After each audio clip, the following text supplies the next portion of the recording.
Welcome to रोजगार classes. आज हम पंचायती राज एवं स्थानीय स्वशासन के विषय में चर्चा करेंगे। इस विषय से आप यूपी ट्रिपल एससी, पीसीएस या अन्य कोई भी एग्ज़ाम देते हैं, 2 से 3 प्रश्न बनने की संभावना रहती हैं। आज संपूर्ण पंचायती राज आपको एक ही वीडियो में प्रोवाइड किया जाएगा। तो चलिए क्लास को प्रारंभ करते हैं और देखते हैं पंचायती राज। सर्वप्रथम लॉर्ड रिपन का 1882 का संकल्प स्थानीय स्वशासन के लिए मैग्ना कार्टा का हैसियत रखता है। रिपन को भारत में स्थानीय स्वशासन का पिता भी कहा जाता है। तो स्थानीय स्वशासन का पिता किसे कहा जाता है? लॉर्ड रिपन को। पंचायती राज का शुभारंभ कब हुआ? तो स्वतंत्र भारत में 2 अक्टूबर 1959 को नेहरू जी द्वारा इसे राजस्थान के नागौर जिले में इसका शुभारंभ किया गया। इसके पश्चात 11 अक्टूबर 1959 को नेहरू जी द्वारा ही आंध्र प्रदेश के राज्य में पंचायती राज का प्रारंभ किया गया। अब पंचायती राज से संबंधित कुछ समितियां भी बनी थी, उन समितियों के विषय में देख लेते हैं तथा कुछ संविधान संशोधन हुए उनके विषय में भी पढ़ते हैं। तो आपको प्रश्न मिलाने के लिए आता है कि ये मिलान करने के लिए बलवंत राय मेहता समिति कब बनी थी? 1957 में। अशोक राय मेहता समिति 1977 में। जी.वी. के राव समिति 1985 तथा एल.एम. सिंघवी समिति 1986 में बनी थी।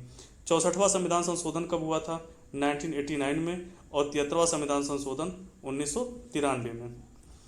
आगे देखते हैं बलवंत राय मेहता समिति क्या थी। तो बलवंत राय मेहता समिति त्रिस्तरीय पंचायती राज संस्थाओं का सुझाव दिया था इसने, जिसमें ग्राम स्तर पर ग्राम पंचायत, ब्लॉक या प्रखंड स्तर पर पंचायत समिति तथा जिला स्तर पर जिला परिषद। ग्राम पंचायत जो होता है वो प्रत्यक्ष चुनाव होता है एवं ब्लॉक स्तर पर जो पंचायत समिति होती है तथा जिला स्तर पर जिला परिषद वो परोक्ष चुनाव के द्वारा चुने जाते हैं। अशोक मेहता समिति के विषय में देखते हैं। तो अशोक मेहता समिति 1977 को बनी थी। यह उस समय जनता पार्टी की सरकार थी। 1977 में गठित अशोक मेहता समिति ने द्विस्तरीय स्तरीय पंचायत राज संरचना की अनुशंसा की थी, जिसमें जिला स्तर पर जिला परिषद और 15 से 20 हज़ार आबादी पर मंडल पंचायत गठन की सिफारिश इसने की थी। जिला स्तर पर सर्वाधिक महत्व दिया गया था तथा पंचायत चुनाव में सभी स्तरों पर राजनीतिक दलों की भागीदारी को औपचारिक मंजूरी भी दी गई थी। न्याय पंचायत के विकास पंचायत से अलग किया निकाय के रूप में रखा जाने की बात कही गई थी। जी.वी. के राव समिति बहुत ही महत्वपूर्ण समिति है। इसके विषय में प्रश्न आपके 1 से 2 प्रश्न आते हैं इससे। तो 1985 में बनी थी सबसे पहले, और योजना आयोग द्वारा 1985 में ग्रामीण विकास और निर्धनता उन्मूलन कार्यक्रमों के लिए प्रशासनिक प्रबंध विषय पर जी.वी. के राव की अध्यक्षता में एक समिति गठित की गई थी। इस समिति का मानना था कि विकास प्रक्रिया का धीरे धीरे नौकरशाहीकरण हो गया है, जिससे पंचायती राज प्रणाली के विकास में बाधा पड़ रही है। उसके पश्चात है एल.एम. सिंघवी समिति, यह भी इम्पोर्टेंट है। तो एल.एम. सिंघवी समिति जो बनी थी 1986 में, इसका गठन किया गया था। इस समिति ने पंचायती राज को संवैधानिक दर्जा देने की सिफारिश की थी। तो संवैधानिक दर्जा देने की सिफारिश किसने की थी? एल.एम. सिंघवी समिति ने। साथ ही ग्राम समूहों के लिए न्याय पंचायतों की स्थापना की सिफारिश भी की थी, पंचायतों के विवाद को जिससे निपटाया जा सके। अगली समिति जो है पी.के. थंगुन समिति। पी.के. थंगुन समिति के विषय में देखते हैं कि इसने भी पंचायती राज को संवैधानिक दर्जा देने का समर्थन किया था तथा पंचायतों का संबंध सीधे संघ सरकार से जोड़ने की बात इसने की थी।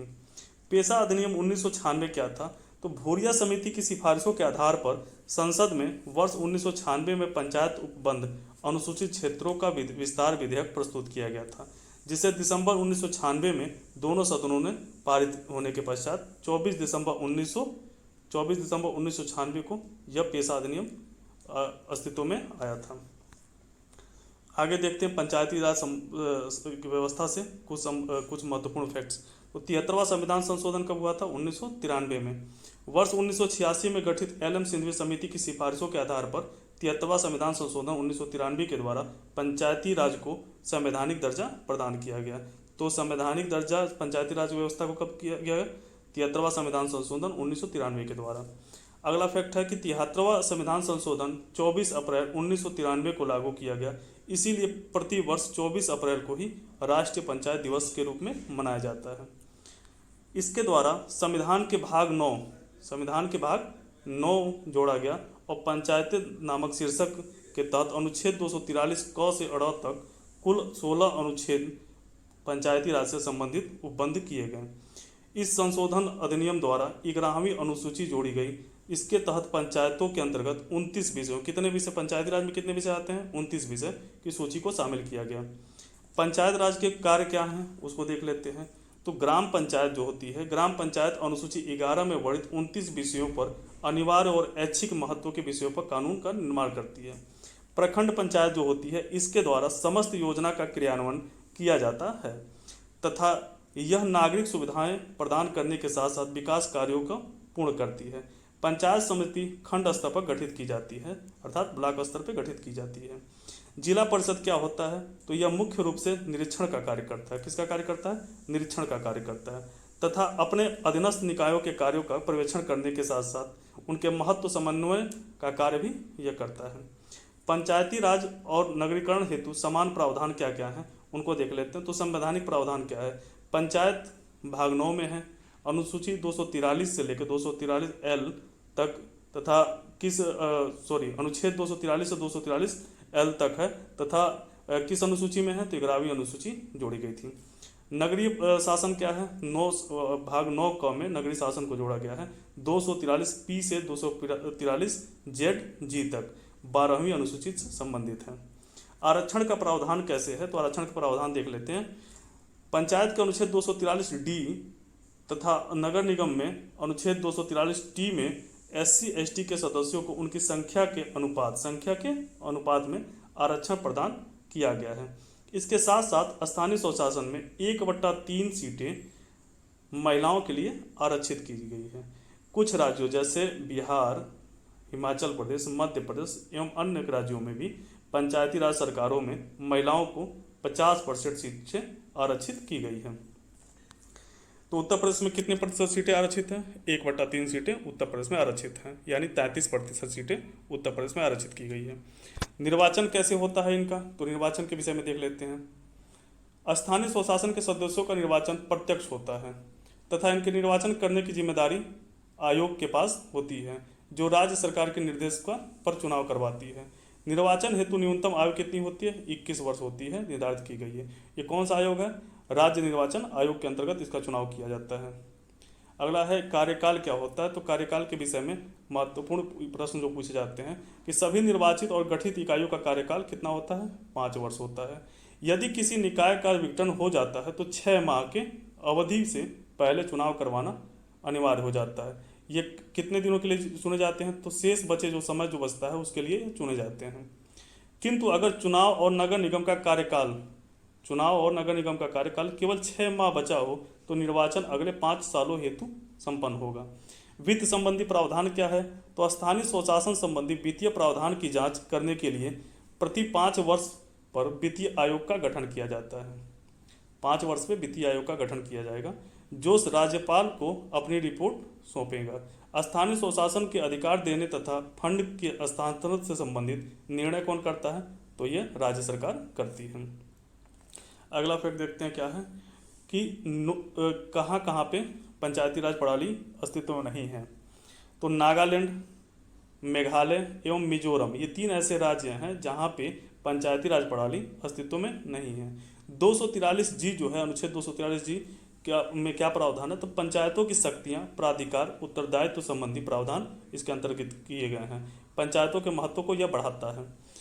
इसमें नोट करने हेतु क्या बात है, तो वो है सामुदायिक विकास कार्यक्रम CDP 1993 और राष्ट्रीय विस्तार योजना NES 1953 के पुनर्गठन के लिए राष्ट्रीय विकास परिषद द्वारा बलवंत राय मेहता समिति का गठन 1957 में किया गया। सॉरी, यहाँ पे सामुदायिक विकास कार्यक्रम 1953 होगा, 1953 53 किया गया, जिसने ग्रामीण क्षेत्रों में त्रिस्तरीय पंचायत प्रणाली की अनुशंसा की। अब समितियां और उनके सुझाव क्या क्या थे, यहाँ से ये महत्वपूर्ण फैक्टर है ये, और जिसे आप 1 से 2 बार वीडियो में देखेंगे तो आपको कंठस्थ हो जाएगा और यहीं से प्रश्न बनते हैं। सबसे पहले देखते हैं बलवंत राय मेहता समिति। बलवंत राय मेहता समिति 1957 में आई थी, अभी आपको बता चुके हैं। यह त्रिस्तरीय पद्धति की बात करते हैं। अशोक मेहता समिति 1977 में आई, इन्होंने द्विस्तरीय पद्धति की बात की।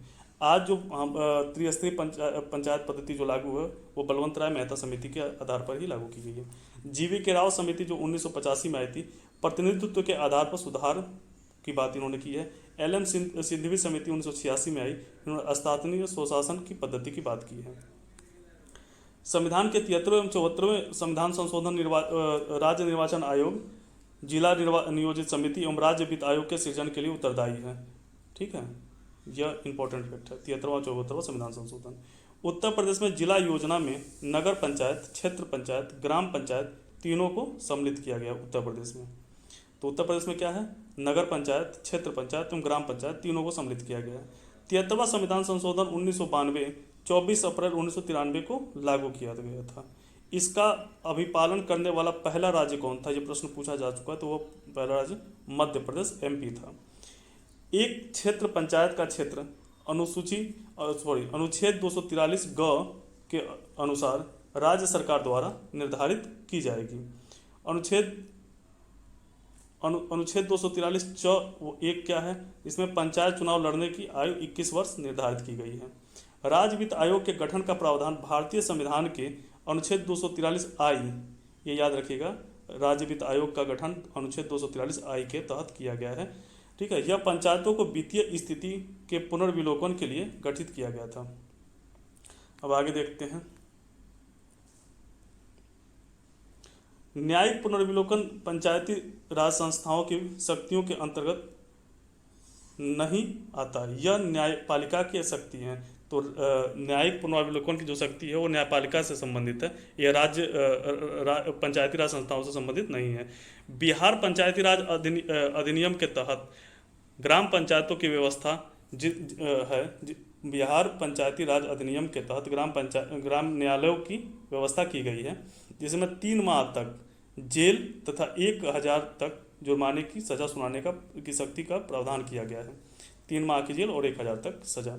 अनुच्छेद 243 ZJ जो है के अनुसार सहकारी समितियों के बोर्ड में उतनी संख्या में निदेशन होंगे जितने राज्य विधानमंडल द्वारा विधि बनाकर उपबंधित किया जाए, परंतु सहकारी सोसाइटी के निदेशकों की अधिकतम संख्या 21 से अधिक नहीं होगी। कितनी नहीं होगी? 21 से अधिक नहीं होगी। अब महत्वपूर्ण फैक्टर ये है कि भारतीय संविधान के भाग 9 के अंतर्गत अनुच्छेद 243 के अनुसार किसी राज्य के नगरपालिका की सीमा क्षेत्र संबंधित राज्य के राज्यपाल द्वारा अधिसूचित किया जाता है। ऐसी सभी स्थान जहां नगरपालिका, नगर निगम एवं छावनी बोर्ड या अनुसूचित नगर क्षेत्र समिति आदि शामिल हो वह नगरीय क्षेत्र के अंतर्गत आते हैं। अब आगे देखते हैं कि जो निम्नलिखित सभी 3 शर्तों एक साथ पूरी करते हों वह नगरपालिका के अंतर्गत आते हैं। तो इसे देखते हैं। पहला क्या है, न्यूनतम जनसंख्या कितनी होनी चाहिए नगरीय क्षेत्र के अंतर्गत आने के लिए? 5000। कार्यशील पुरुषों की न्यूनतम 75% और गैर कृषि कार्यों में संलग्न होने चाहिए। ये लोग जो कार्यशील पुरुष हो वो 75% हो और यह जो है गैर कृषि कार्यों से संलग्न होने चाहिए। जनसंख्या घनत्व कम से कम 400 व्यक्ति प्रति वर्ग किलोमीटर होनी चाहिए, तब वो नगरीय क्षेत्र के अंतर्गत आएंगे। पंचायत समिति त्रिस्तरीय पंचायती राज प्रणाली का मध्यवर्ती स्तर है, जिसके सदस्य प्रत्यक्ष रूप से जनता द्वारा निर्वाचित किए जाते हैं। उत्तर प्रदेश के पंचायत समिति को क्षेत्र पंचायत कहा जाता है। इस प्रकार पंचायत समिति खंड स्तर क्षेत्र पंचायत पर गठित होती है। ब्लॉक स्तर पर पंचायत समिति एक प्रशासनिक प्राधिकरण के रूप में कार्य करती है। यह ग्राम पंचायतों तथा जिला पंचायत प्रशासन के मध्य संपर्क स्थापित करती है। अब आगे देखते हैं। सामुदायिक विकास का पहला स्थापित कार्यक्रम राष्ट्रीय प्रसार सेवा 1953 ईस्वी में शुरू किया गया था। राष्ट्रीय ग्रामीण रोजगार गारंटी योजना बहुत ही महत्वपूर्ण है आपकी सभी परीक्षाओं के लिए और उत्तर प्रदेश लेखपाल परीक्षा के लिए तो बहुत ही महत्वपूर्ण है। महात्मा गांधी राष्ट्रीय ग्रामीण रोजगार योजना जो है अधिनियम, मनरेगा जिसे कहते हैं, को भारत सरकार द्वारा वर्ष 2005 में राष्ट्रीय ग्रामीण रोजगार गारंटी अधिनियम 2005 नरेगा के रूप में प्रस्तुत किया गया था। 2 अक्टूबर 2009 में नरेगा का नाम बदलकर क्या कर दिया गया? मनरेगा। कब किया गया? 2 अक्टूबर 2009 को। नरेगा सर्वप्रथम 2 फरवरी 2006 से लागू किया गया। कहाँ पे? आंध्र प्रदेश के अनंतपुर जिले में इस योजना का प्रारंभ किया गया था। इसका उद्देश्य प्रत्येक वित्त वर्ष के दौरान, इसका उद्देश्य क्या था? तो इसका उद्देश्य था प्रत्येक वित्त वर्ष के दौरान प्रत्येक ग्रामीण परिवार के अकुशल श्रम करने के इच्छुक वयस्क सदस्यों के लिए 100 दिनों की गारंटी युक्त प्रावधान किया गया था, जो 100 दिनों तक इनको कार्य मिलेगा, ताकि ग्रामीण क्षेत्रों में रहने वाले लोगों को आजीविका